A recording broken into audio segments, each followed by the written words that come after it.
നമസ്കാരം. ഒരു Epson inkjet പ്രിന്ററിന്റെ ink pad എങ്ങനെ റീപ്ലേസ് ചെയ്യാം എന്നാണ് ഞാൻ ഈ വീഡിയോ കൂടി വ്യക്തമാക്കുന്നത്.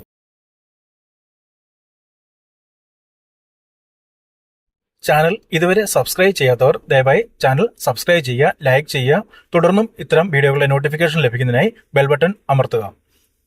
നമ്മളിൽ പലരും ഇങ്ക് ടാങ്ക് പ്രിന്ററുകൾ കൂടുതൽ ഉപയോഗിക്കുന്നുണ്ട്. എന്നാൽ ഇവയുടെ പല മെയിൻ്റനൻസും എങ്ങനെ ചെയ്യണം എന്നറിയില്ല. വളരെ സിമ്പിളായിട്ട് നമുക്ക് തന്നെ ചെയ്യാൻ പറ്റുന്നതാണ്. അതിൽ ഇങ്ക് പാഡ് റീസെറ്റ് ചെയ്യുവാനും ഇങ്ക് പാഡ് റീപ്ലേസ് ചെയ്യുവാനും പലർക്കും ഇപ്പോഴും അറിയില്ല. ഒരു ടെക്നീഷ്യനെ ചിലപ്പോൾ ദിവസങ്ങളോളം നമ്മൾ കാത്തിരിക്കേണ്ടി വരും. ഒരു ടെക്നീഷ്യനെ വിളിക്കുന്നതിൽ തെറ്റില്ല, പക്ഷേ ഇത് നമുക്ക് സ്വയം ചെയ്യാവുന്നതാണ്. നിമിഷങ്ങൾ കൊണ്ട് നമുക്ക് ചെയ്തു തീർക്കാവുന്ന ഒരു പ്രക്രിയയാണ് ഇങ്ക് പാഡ് റീപ്ലേസ്മെന്റ്. ഈ ഇങ്ക് പാഡ് എവിടെ കിട്ടുമെന്നുണ്ടെങ്കിൽ എന്ന് നിങ്ങൾക്കറിയില്ലെങ്കിൽ വലിയ ബുദ്ധിമുട്ടൊന്നുമില്ല. നമുക്ക് ഓൺലൈനിൽ പ്രിന്ററിന്റെ മോഡൽ ടൈപ്പ് ചെയ്ത് കൊടുത്താൽ നമുക്ക് വാങ്ങുവാൻ ലഭിക്കും. അത് 100 രൂപ മുതൽ നിസ്സാര വിലയ്ക്ക് തന്നെ നമുക്ക് സാധിക്കും.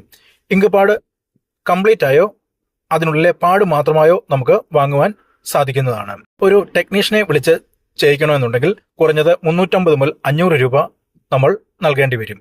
എന്നാൽ കേവലം വെറും 100 രൂപയ്ക്ക് നമുക്ക് തനിയെ ഇത് റീപ്ലേസ് ചെയ്യാവുന്നതാണ്. ഇങ്ക് പാഡ് റീസെറ്ററും ഇങ്ക് പാഡ് റീപ്ലേസ്മെന്റും രണ്ടാണ്. ഇങ്ക് പാഡ് റീസെറ്റർ ഉപയോഗിച്ച് നമുക്ക് താൽക്കാലികമായി ഫുള്ളായ ഇങ്ക് പാഡ് കുറെ കാലം കൂടി നമുക്ക് വർക്ക് ചെയ്യാൻ സാധിക്കും. ഇത് പക്ഷേ അപകടകരം. പ്രിന്ററിന്റെ മദർ ബോർഡ് തന്നെ പോകുവാൻ സാധ്യതയുണ്ട്. ആദ്യമായി നമ്മുടെ പ്രിന്ററിന്റെ കണക്ഷൻ എല്ലാം ഡിസ്കണക്ട് ചെയ്യുക. തുടർന്ന് പ്രിന്ററിന്റെ ബാക്ക് ഭാഗം നമുക്ക് ഇങ്ക് പാഡ് റീപ്ലേസ് ചെയ്യാവുന്ന രീതിയിൽ ഏതെങ്കിലും ഒരു ടേബിളിൽ വയ്ക്കുക. ഈ കാണുന്ന ഭാഗമാണ് നമ്മൾ ഇങ്ക് പാഡ് ഊരിയെടുക്കേണ്ടത്. ഇവിടെ ഒരു സ്ക്രൂ ഡ്രൈവർ ഉപയോഗിച്ച് ഈ സ്ക്രൂ നമ്മൾ റിമൂവ് ചെയ്യുക. തുടർന്ന് യൂണിറ്റിന്റെ ആ ഭാഗം ചെറുതായി ഒരു കട്ടർ ബ്ലേഡ് കൊണ്ടോ സ്ക്രൂ ഡ്രൈവർ കൊണ്ടോ അകത്തി റിമൂവ് ചെയ്യുക. വളരെ ശ്രദ്ധയോടെ ചെയ്യണം. വലിയ പ്രശ്നങ്ങളൊന്നുമില്ല. ചെറിയൊരു ലോക്ക് മാത്രമേ ഉള്ളൂ. ചെറുതായിട്ടൊന്ന് പ്രസ് ചെയ്താൽ അത് അകന്ന് കിട്ടുന്നതായിരിക്കും. പതിയെ ഊരിയെടുക്കുക.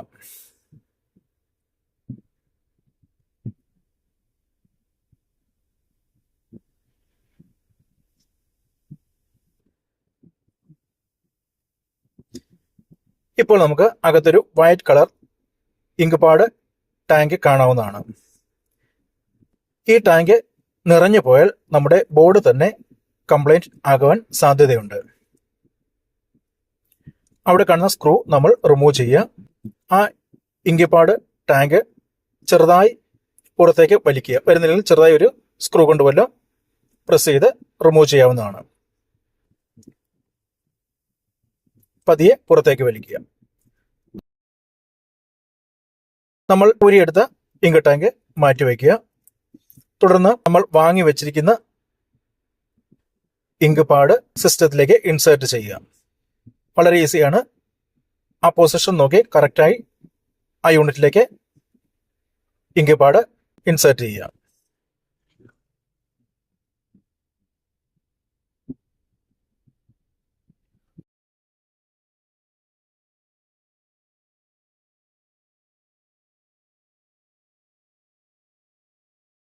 തുടർന്ന് നമ്മൾ റിമൂവ് ചെയ്യുന്ന സ്ക്രൂ വീണ്ടും ടൈറ്റ് ചെയ്യുക.